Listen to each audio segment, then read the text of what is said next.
আওয়ামী লীগ সরকার পতনের পর থেকে হিন্দুদের অধিকার আদায়ের জন্য সারা দেশে বেশ কিছু হিন্দুত্ববাদী দল আত্মপ্রকাশ করেছে। সনাতন অধিকার মঞ্চ, সম্মিলিত সনাতনী সমাজ কিংবা সনাতনী অধিকার আন্দোলনের মতো আরো বেশ কিছু গোষ্ঠী। এসব হিন্দুত্ববাদী দলগুলোর দাবি দেওয়া মোটামুটি একই রকম। তারা তাদের দাবিগুলোকে মোটা দাগে 8টি দফায় উপস্থাপন করেছে।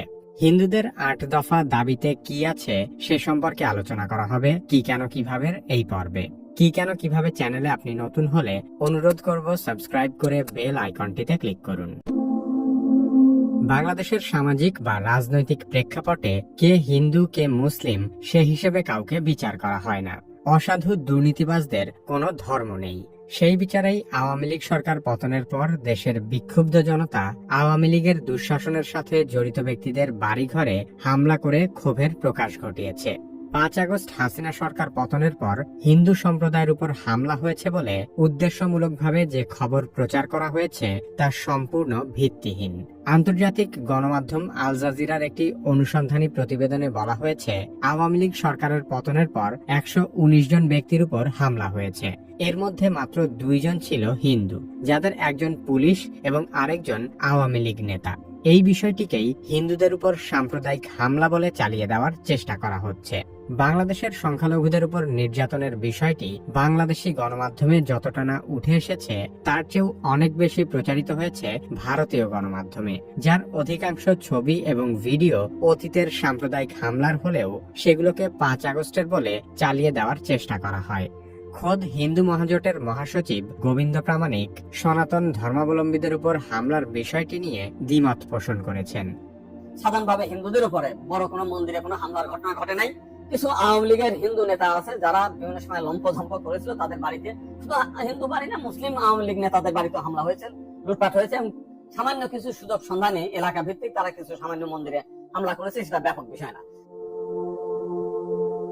হাসিনা সরকার পতনের মাত্র 3 দিন পরেই কয়েক হাজার সনাতন ধর্মাবলম্বী রাজধানীর শাহবাগে বিক্ষোভ প্রদর্শন করে। তখন সংখ্যালঘুদের উপর হামলা বন্ধ এবং সংখ্যালঘু সুরক্ষা কমিশন গঠন সহ 4 দফা দাবি তোলা হয়।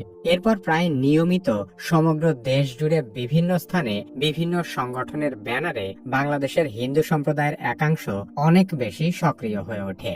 তবে হিন্দুদের আয়োজিত সবচেয়ে বড় সমাবেশটি হয়েছিল চলতি বছরের 25 অক্টোবর চট্টগ্রামের লালদিঘি ময়দানে। সেই সমাবেশের ব্যাপক লোক সমাগম, হিন্দুত্ববাদী নেতাদের উগ্র বক্তব্য এবং পরবর্তী কর্মসূচি হিসেবে ঢাকা অবরোধের ঘোষণাকে কেন্দ্র করে দেশজুড়ে শুরু হয়েছে তুমুল আলোচনা। আলোচিত এই সমাবেশেই চিন্ময় কৃষ্ণ দাস জাতীয় পতাকা অবমাননার ঘটনা ঘটিয়েছিল। তার আগেও বহুবার বহু জায়গায় হিন্দু সম্প্রদায়ের বিভিন্ন দল তাদের দাবি দাওয়াগুলো মোটা দাগে 8টি দফায় পেশ করেছে। কিন্তু লালদিঘি ময়দানের ওই সমাবেশে সনাতন জাগরণ মঞ্চের পক্ষ থেকেই দাবিগুলো সবচেয়ে বেশি পরিষ্কারভাবে উঠে আসে। যে 8 দফা দাবি উত্থাপন করা হয়েছে সেগুলো হলো: সংখ্যালঘু নির্যাতনের বিচারের জন্য দ্রুত বিচার ট্রাইব্যুনাল গঠন করা, ক্ষতিগ্রস্তদের ক্ষতিপূরণ ও পুনর্বাসন করা, সংখ্যালঘু সুরক্ষা আইন প্রণয়ন করা, সংখ্যালঘু বিষয়ক মন্ত্রণালয় গঠন করা, দেবোত্তর সম্পত্তি পুনরুদ্ধার ও সংরক্ষণ আইন কার্যকর করা, শিক্ষা প্রতিষ্ঠানে উপাসনালয় নির্মাণ এবং হোস্টেলে প্রার্থনার জন্য স্থান বরাদ্দ করা, হিন্দু ধর্মীয় কল্যাণ ট্রাস্টকে ফাউন্ডেশনে উন্নীত করা এবং দুর্গাপূজায় 5 দিনের সরকারি ছুটি ঘোষণা করা।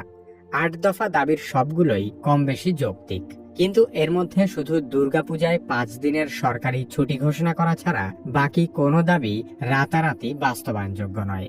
কিন্তু এই ধরনের দীর্ঘমেয়াদী সংস্কার কার্যক্রম করার জন্য মাত্র 3 মাসে তারা প্রয়োজনের অতিরিক্ত আন্দোলন করেছে।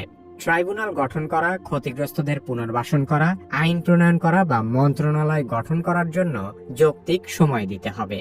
একটি নির্বাচিত সরকার তার 5 বছরের মেয়াদেও এত কিছু একসাথে করা প্রায় অসম্ভব।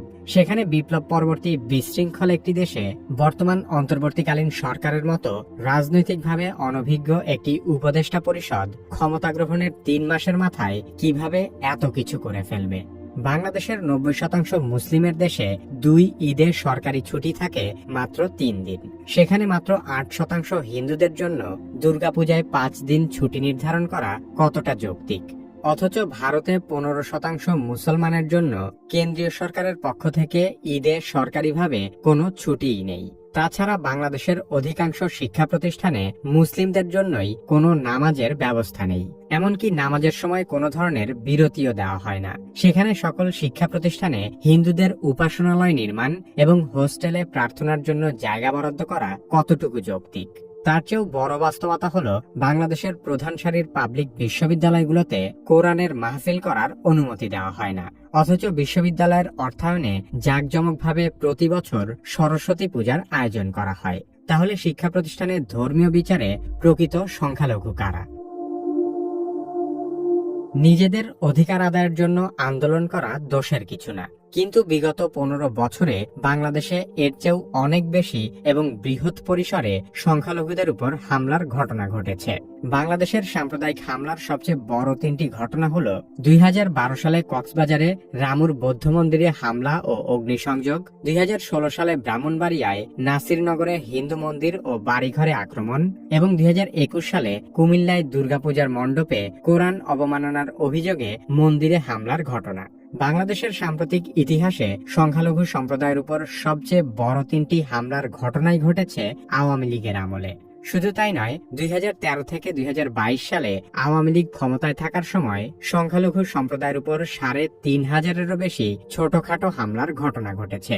তখন সনাতন জাগরণ মঞ্চ কোথায় ছিল, কিংবা ভারত সরকার এত বিবৃতি বা কেন দেয়নি? লালদিঘি ময়দানে সনাতন জাগরণ মঞ্চের নেতারা বলেন, বিগত 53 বছরে সংখ্যালঘু সম্প্রদায়ের উপর হওয়া সহিংসতা ও নিপীড়নের একটি ঘটনারও বিচার হয়নি। বিগত 53 বছরের বিচার কি অন্তর্বর্তীকালীন সরকারের পক্ষে মাত্র 3 মাসে করা সম্ভব? বাংলাদেশে আওয়ামী লীগের শাসনামলে বহু হিন্দু নেতার দাপটে মুসলিমরা সংখ্যাগরিষ্ঠ হওয়া সত্ত্বেও ভয়ে কথা বলতে পারত না। আওয়ামী লীগের দীর্ঘ 1.5 যুগের ক্ষমতার সময় স্থানীয় পর্যায়ের প্রভাবশালী নেতা থেকে শুরু করে দুর্নীতিবাজ এমপি মন্ত্রীদের অনেকেই ছিলেন হিন্দু সম্প্রদায়ের। চালের বাজারে অস্থিরতার মূল হোতা নওগাঁর গডফাদার সাধনচন্দ্র মজুমদার, বরগুনার গডফাদার ধীরেন্দ্র দেবনাথ শম্ভু, মাগুরার বীরেন শিকদার, দিনাজপুরের মনোরঞ্জনশীল, সাতক্ষীরার ননীগোপাল মণ্ডল, বরিশালের পঙ্কজনাথ, নেত্রকোনার অসীম কুমার উকিলের মতো বহু দুর্নীতিবাজ হিন্দু নেতা একাধিকবার জাতীয় সংসদের সদস্য সহ মন্ত্রীও হয়েছেন। ক্ষমতা হারানোর পর এদের সাঙ্গপাঙ্গদের উপর বিক্ষুব্ধ জনতা যখন হামলা করেছে, তখন এরা সংখ্যালঘু সেজেছে। আদালতের আদেশ অমান্য করে ঢাকা সিটির মেয়র ফজলে নূর তাপস যখন হরিজন পল্লীর হিন্দুদের উচ্ছেদ করেছে, কিংবা যখন পুলিশের সাবেক মহাপরিদর্শক বেনজির আহমেদ গোপালগঞ্জের হিন্দুদের হাজার হাজার একর জমি দখল করে রিসোর্ট গড়ে তুলেছে, তখন চিন্ময় কৃষ্ণ দাসের মতো হিন্দু দরদি নেতারা কোথায় ছিল? এর বাইরেও আওয়ামী লীগের বহু এমপি এবং স্থানীয় প্রভাবশালী নেতাদের দ্বারা সনাতন ধর্মাবলম্বীরা নানাভাবে নির্যাতনের শিকার হয়েছেন। অন্যদিকে বিএনপির গয়েশ্বরচন্দ্র রায় কিংবা নিপুণ রায়ের মতো হিন্দু নেতারা যখন হামলার শিকার হয়েছেন, তখন বাংলাদেশের সনাতনীরা একটি কথাও বলেনি। হিন্দুরা অতীতে প্রতিবাদ না করার বিষয়টি এমনও হতে পারে যে তারাও হয়তো স্বৈরশাসনের বিরুদ্ধে কথা বলতে ভয় পেয়েছে।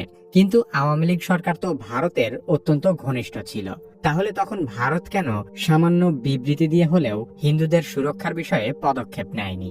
এর কারণ মূলত একটাই, বাংলাদেশ থেকে আওয়ামী লীগ বিদায় হওয়াতে ভারত এবং ভারতের দালাল হিন্দু সম্প্রদায়ের কিছু নেতারা দেশে অস্থিতিশীলতা তৈরি করতে চাইছে। যে আওয়ামী লীগ হিন্দুদের সবচেয়ে বেশি ক্ষতি করেছে, তাদের বিরুদ্ধে কথা না বলে অন্তর্বর্তীকালীন সরকারকে দুর্বল পেয়ে ভিকটিম কার্ড প্লে করে তারা দেশবিরোধী ষড়যন্ত্রে মেতে উঠেছে। তা না হলে এই 8 দফা দাবি পূরণের জন্য তারা অন্তত 8 মাস অপেক্ষা করতে পারত।